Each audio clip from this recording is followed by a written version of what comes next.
Endi esa e'tiborimizni birinchi mashqqa qaratamiz. Birinchi mashqda quyidagi so'zlarni 5 ustunga bo'lib yozib chiqishimiz kerak, qoidasiga binoan. Yuqoridagi qoidalar asosida. Birinchi so'z radio O bilan tugadi. O bilan tugaganda S qo'shish kerak edi, lekin radio mustasno so'z bo'lgani uchun, qoidaga bo'ysunmagani uchun uni birinchi ustunga yozamiz, faqatgina S qo'shamiz. Ikkinchi so'z tomato O bilan tugadi. 5 ta harf bilan tugaganda yuqorida aytdik, SHCX O bilan tugaganda S qo'shamiz dedik.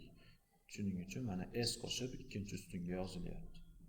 Uchinchi so'z lady va Y harfi bilan tugayapti. Y harfi bilan tugasa va uni oldingi harf undosh bo'lsa, Y o'chib ES tarzida yoziladi va buni mana uchinchi ustunga yozilyapti.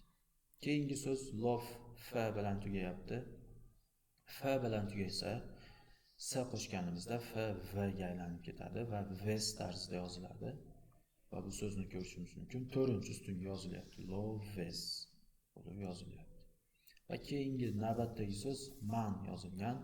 Man kishi, kishilar bo'lsa men bo'ladi. Bu noto'g'ri ko'plik hisoblanadi.